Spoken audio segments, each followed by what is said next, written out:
Siyempre, ang una kong tanong, asan dito yung kansi? Ito, Marian, ito yung kansi. Sorry, Ito po ay parang bulalo. Bulalo, oo.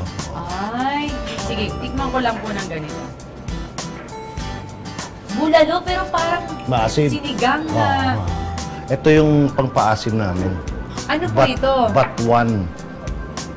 Batuan siya. Kaya masarap. Masarap po. Wala yan dito sa Manila. Ito naman po yung sisig. Sorry. Ito po yung niluto natin kanina. Tikman ko nga po itong napakasimpleng kangkungan. Oo, apan-apan. Masarap siya. Masarap siya, no? Very simple. At tawagan nila apan-apan kasi dati kinakain nga nila yung grasshopper, so... Ang sarap nito, ha?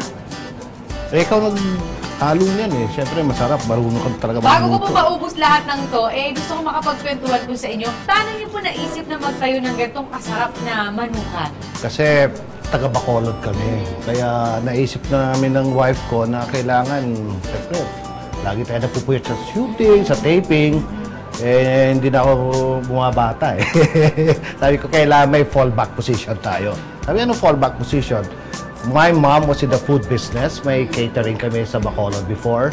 Tapos yung tita ni Christy had a restaurant din. So sabi ko, gawa tayo ng restaurant. Yeah, restaurant?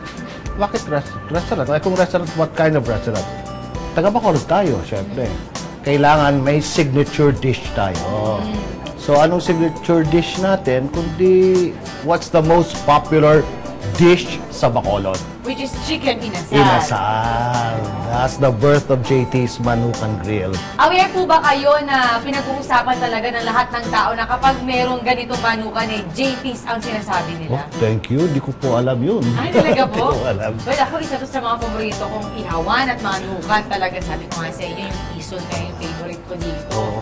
Tsaka sana yung iso ni Pero Marian. recipe niyo po ba lahat ng ito? O... Meron tayong cook, no? Tapos spot on naman yung mga inasal. Gumawa na kami ng sariling version namin para maiba naman. Pero lahat ng inasal, masarap.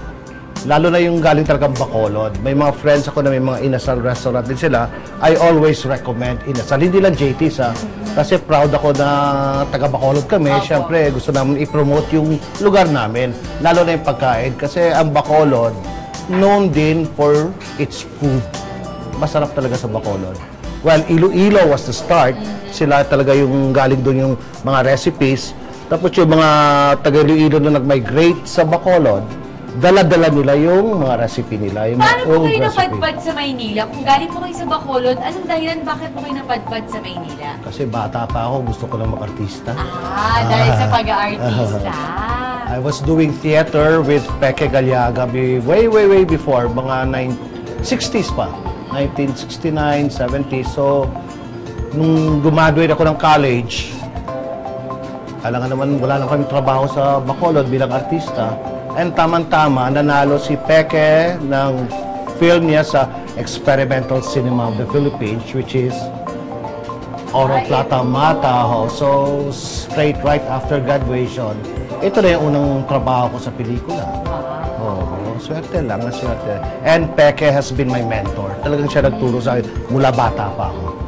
Hanggang high school, college. Bakit po narinig ko po mayroon pong biro na ginagawa yung mga taga sa probinsya nyo sa Bacolod? Sabi niya mahilig daw po kayo sa matatamis. May mga halos daw, mga diabetes po kayo. Eh, sugar country kami. Marami kaming asukal. Pero the recipes, sa amin, pag matamis, yung mga sweets, matamis talaga. Kung mahilig po kayong kumain Pero- ng matamis, matamis din po ba kayo bilang tao? Ibig sabihin, sweet po ba kayo? Sa language, oo. Sa ugali, ganun din. Kasi laid back lang yung mga taga-Bacolod. Nakita ko Relax nga po lang. kayo nung oo. asawa niyo, sweet niyo po eh. Enjoy lang. Yun ang mga Ilongga, mas matamis. Pero matatapang yung mga Ilongga. Kaya hindi totoo yung pag Ilongga. Akala nyo malambing lang kaagad, ha? Matatapang ang mga yan, oo. Pwede po ba tayo magkaroon ng hugot Ilonggo style naman? May sasabihin po kung hugot line, sasabihin niyo po sa lengguwahe niyong mga taga-Ilonggo. Oh, sige, pwede. Game. Subukan natin ha. Okay, Buti pa ang luha, lagi nahalikan ng pisngi mo. Ako kaya, kailan? Mayo pang luha, pero may ginahaluka lang ako nga guya. San o kuya man? Number 2, hugot line. Sana naging unan mo na lang ako para gabi-gabi kayakap kita. Tani, ako na lang ulunan mo para kada gabi. Ginahakusta ka. Hakos. Paano po yung I love you? Langga ta ka. Oh, sweet! So, the term of endearment usually is pangga. Pangga. Palangga. Or Palanggana po. mas malaki yun. Mas malaki. Parang palangga namon, mas sobrang laki yun. More than the universe. Well, salamat po. Thank dahil you, nakapasok Marian. kami dito sa inyong napakasarap na manukan. Thank you. At uubusin ko pong lahat Sige, ito. kain nyo. Pero Oo. bago yun, kailangan, pwede po ba tayo mag-selfie? Pwede. Ayan, 3, 2, 1. Yay!